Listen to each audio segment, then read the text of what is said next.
Hello guys. आज हम लोग पढ़ेंगे राष्ट्रीय घटनाक्रम करंट अफेयर का जो है सितंबर मंथ का। चलिए आइए शुरू करते हैं। 28वां राष्ट्रीय ई गवर्नेंस सम्मेलन का आयोजन कहाँ किया गया है? विशाखापट्टनम में। और इसमें विशाखापट्टनम घोषणा को अपनाया गया है।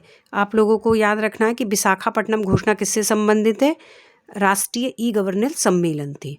और इसके आयोजककर्ता कौन कौन थे? प्रशासनिक सुधार व लोक शिकायत विभाग, इलेक्ट्रॉनिक्स व आईटी मंत्रालय भारत सरकार के, और आंध्र प्रदेश सरकार।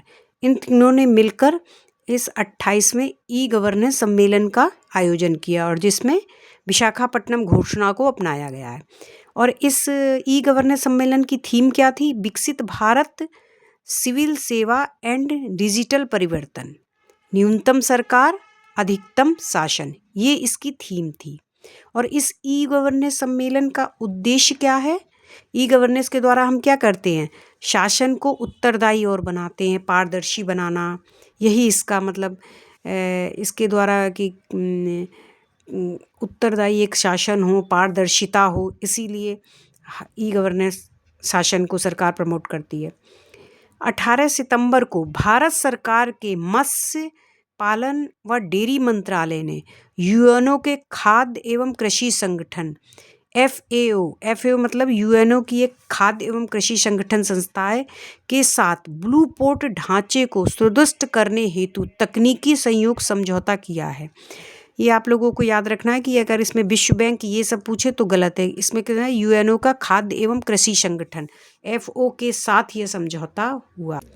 और ये समझौता किससे संबंधित है? ब्लू पोर्ट्स मतलब डेयरी विकास मंत्रालय और FAO के साथ ब्लू पोर्ट ढांचे को सुदर्शन। अब ब्लू पोर्ट होता क्या है? यह एक स्मार्ट इंटीग्रेटेड मत्स्य बंदरगाह मॉडल है। ब्लू पोर्ट किस प्रकार के बंदरगाह हैं? हम कह सकते हैं कि ब्लू पोर्ट ऐसा एक पोर्ट होता है जो स्मार्ट इंटीग्रेटेड पोर्ट होता है। मतलब जहाँ पे हर प्रकार की सुविधा होती है। इंटीग्रेटेड मत्स्य बंदरगाह मॉडल है जो तकनीकी नवाचार, संचार दक्षता, पर्यावरण संरक्षण पर ध्यान देता है और सैटेलाइट कम्युनिकेशन आदि ई गवर्नेंस दक्ष हो। इस प्रकार के पोर्ट को हम ब्लू पोर्ट कहते हैं। और पायलट पोर्ट के रूप में अभी किन पोर्ट को चुना गया है? तो गुजरात का जरवाओ और दीव का बनकबरा और पुडुचेरी का कराईकलम। इन 3 बंदरगाहों को पायलट बंदरगाह के तौर पर चुना गया है। ये चीज़ ध्यान देने वाली है कि गुजरात का जरवाऊ, दीव का बनकबरा और पुडुचेरी का कराईकलम, इनमें काम स्मार्ट बंदरगाह के रूप में इन्हें विकसित करने का काम हो रहा है। इसी प्रकार 10 सितंबर को भारत सरकार के सतत विमानन ईंधन हेतु मतलब सेफ एविएशन फ्यूल हेतु राष्ट्रीय नीति 2050 एक दीर्घकालिक घोषणा की तैयारी करी है भारत सरकार ने। सतत विमानन ईंधन मतलब सेफ एविएशन फ्यूल, जो ये विमान होते हैं उनमें जो फ्यूल हम भरते हैं उनके लिए। क्यों? क्योंकि लक्ष्य है कि भारत सरकार ने ये रखा हुआ है कि 2070 तक भारत सरकार ने अपना लक्ष्य रखा है कि 0 कार्बन उत्सर्जन। तो उसमें ये सस्टेनेबल एविएशन फ्यूल में जो जीवाश्म और जैव आधारित ईंधन के विकल्प को तैयार करना, इसके लिए सरकार ने लक्ष्य रखा है कि 2027 तक 1% एथेनॉल का मिक्स करेंगे, 2028 में 2% व 2030 तक 5% SAF में मिश्रण का लक्ष्य रखा गया है।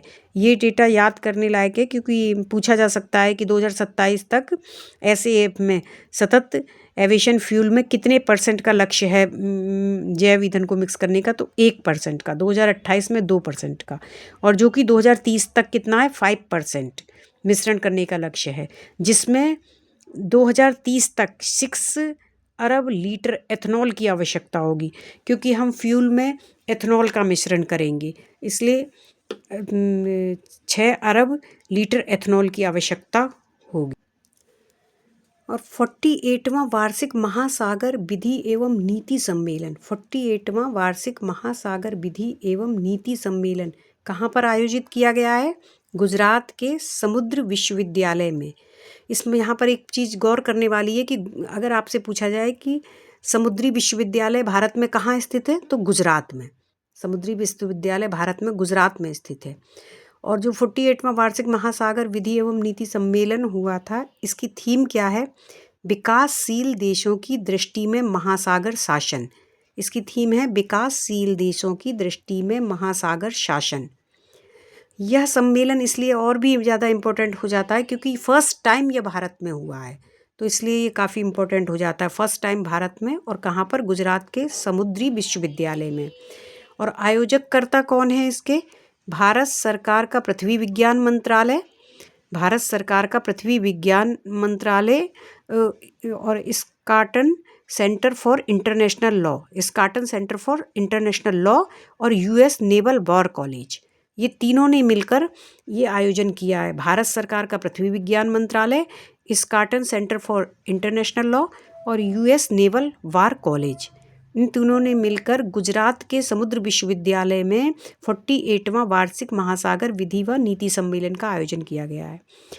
क्योंकि देखिए, हिंद महासागर का जो वैश्विक कंटेनर यातायात, हिंद महासागर कितना महत्वपूर्ण भूमिका निभाता है। हिंद महासागर वैश्विक कंटेनर यातायात में का 50% और समुद्री तेल व्यापार का 80% वहन करता है, इसीलिए और ज़्यादा ये इम्पोर्टेंट हो जाता है। राष्ट्रीय महिला सुरक्षा रिपोर्ट 2025, राष्ट्रीय महिला सुरक्षा रिपोर्ट 2025 ये इम्पोर्टेंट है क्योंकि महिलाओं से रिलेटेड कोई भी वो होती है तो वो इम्पोर्टेंट होती है। इसको जारी किसने किया है? राष्ट्रीय महिला आयोग ने। अगर यहाँ पे नीति आयोग आए तो गलत है, क्योंकि इसको जारी करता है राष्ट्रीय महिला आयोग। इसमें सबसे सुरक्षित शहर किसको कहा गया है? कोहिमा को, विशाखापट्टनम को, भुवनेश्वर को, आइजोल को, गंगटोक को, ईटानगर को, मुंबई को, ये सबसे सुरक्षित शहरों में स्थान मिला है इन शहरों को।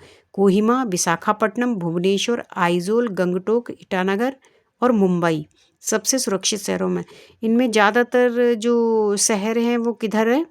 ये नॉर्थ ईस्ट के शहर हैं।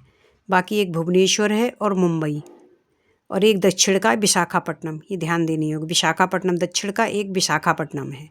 और सबसे असुरक्षित शहरों में पटना, जयपुर, बिहार वाले याद रखेंगे। सबसे असुरक्षित शहरों में पटना, जयपुर, फरीदाबाद, दिल्ली, कोलकाता और श्रीनगर और रांची झारखंड का, ये सबसे असुरक्षित शहरों में इनको स्थान मिला है।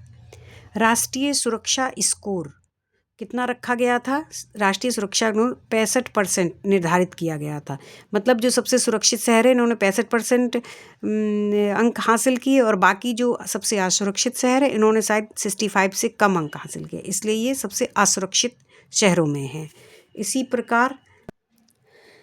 प्रकार उत्पीड़न 2024 में सर्वाधिक उत्पीड़न कहाँ पर हुआ है?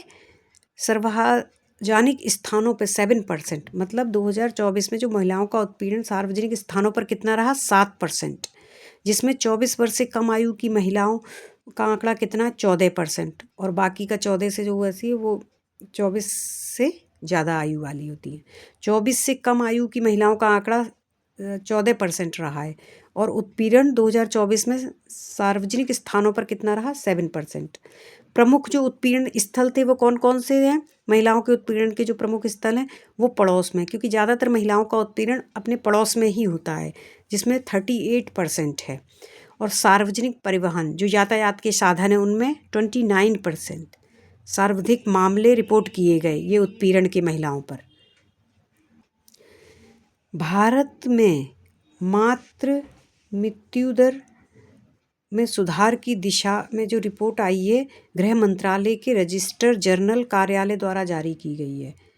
भारत में जो मातृ मृत्यु दर में सुधार की दिशा में रिपोर्ट ये 8 सितंबर को गृह मंत्रालय के रजिस्टर कार्यालय द्वारा जारी की गई है। इस रिपोर्ट में बताया गया है कि 2021 से 23 की अवधि में 2021 से 23 की अवधि में भारत का MMRT मतलब मातृ मृत्यु दर कितना रहा? 88 प्रति 1 लाख जीवित जन्म पर। मतलब प्रति 1 लाख जो जीवित बच्चों को जन्म देती है तो मातृ मृत्यु दर उस पर कितना रहा? 88।